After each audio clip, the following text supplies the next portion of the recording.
Hey, what's up, guys? I actually watched Raw last night, and I have to say it was a pretty awesome show. I actually sat through the whole thing, so it seems like the aftermath of WrestleMania is finally over, and we're getting new storylines, new feuds, new changes of direction with certain characters. And if you can remember around WrestleMania time, everyone was saying, this guy needs to turn heel, this guy needs to turn heel. There were so many guys that needed a heel turn, and we're finally getting that now, so I'm really excited about a lot of different things. Punk versus Lesnar, hopefully at SummerSlam. This is the match I've been dying to see. The two Paul Heyman guys going at it. And, to me, SummerSlam is the best pay-per-view of the year. It usually is. I just don't like what WrestleMania has become, so I'm really hoping WWE goes all out and stacks SummerSlam up like it's 2002 all over again, because you definitely have the talent to do that this year. And, Punk and Lesnar, that looks like it's pretty much confirmed for SummerSlam, so definitely excited about that. As far as that matchup goes, it has so many layers. I would love to see Lesnar do a little bit more on the mic. I know Paul Heyman's going to pretty much be the mouthpiece, but I think Punk is so good. Lesnar's at his best when people get underneath his skin and when his heart is in it. So Punk has the ability to really, get the best out of Lesnar by insulting him, which, John Cena's done in the past. So, I just really wish Lesnar would open his mouth, and we'll get a lot of good dialogue leading up to the SummerSlam match. But, I don't know, just this matchup just seems so fresh to me, Punk and Lesnar. And it's one of those things where you really don't know who's going to win. Obviously, that you would think the WWE would want to push Punk. But at the same time, it might be a mistake to have Lesnar go over, or not go over, I should say, because they're investing so much money in him. So it's once again another huge matchup.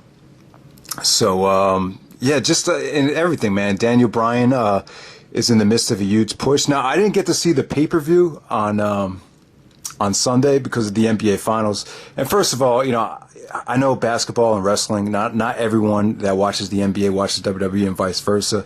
And you could just look at my channel and you realize that's the case. But I don't know. I just think it's kind of a mistake to book a pay-per-view during the NBA Finals. It would have been awesome if they waited till next week, because I really wanted to see the show. It seems like Punk and Jericho, it seems like it was better received than their WrestleMania match or even their Extreme Rules match. So I definitely can't wait to see that.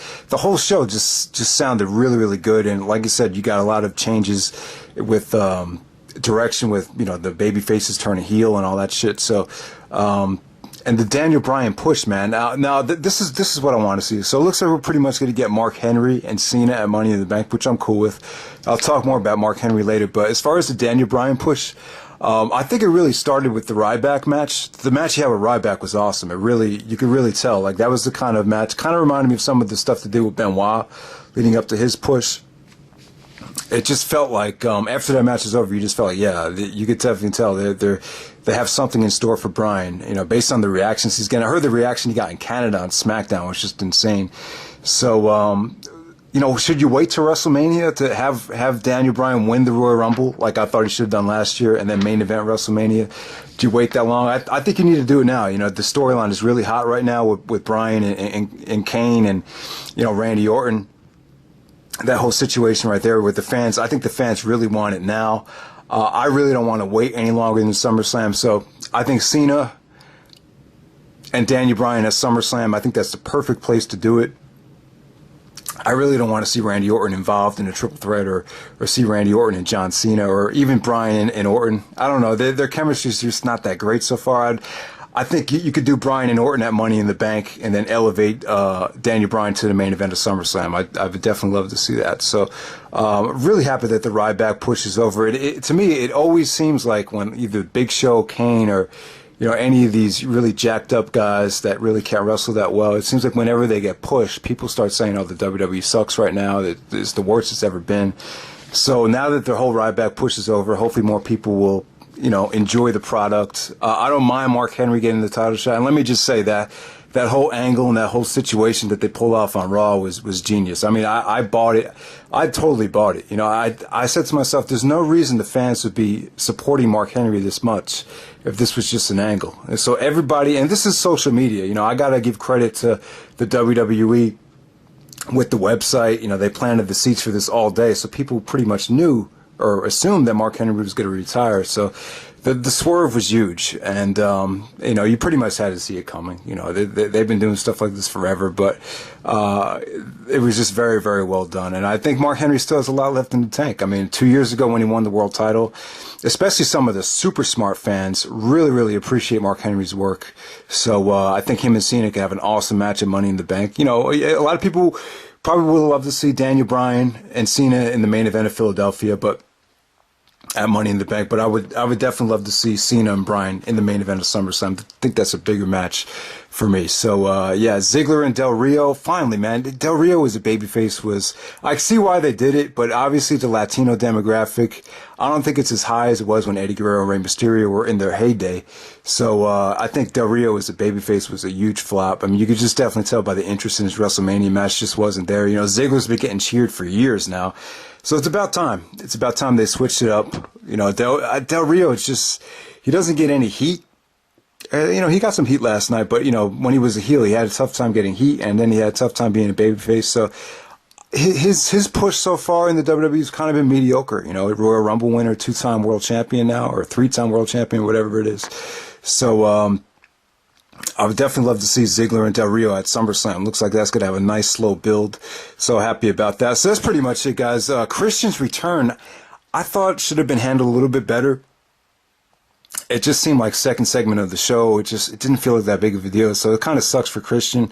You know, the WWE's kind of always underutilized Christian. You know, it seems like they've always been punishing him for the way he left the WWE. But, you know, I think Christian's a hell of a talent. And his series of matches with Randy Orton was severely underrated. So we'll see what Christian does. With RVD coming back is totally shocking to me. I know, because it just seems like he didn't have anything left in the tank in TNA. His passion wasn't there. I just think this is all about the money for him. But I do love RVD. I love Rob Van Dam. I think him in the WWE has kind of been underrated, to be honest with you. I just think he did some awesome work there. You know, after the invasion or during the invasion into 2002 and 2003, he's had some really awesome matches in the WWE, and I prefer his WWE work over his TNA work by far.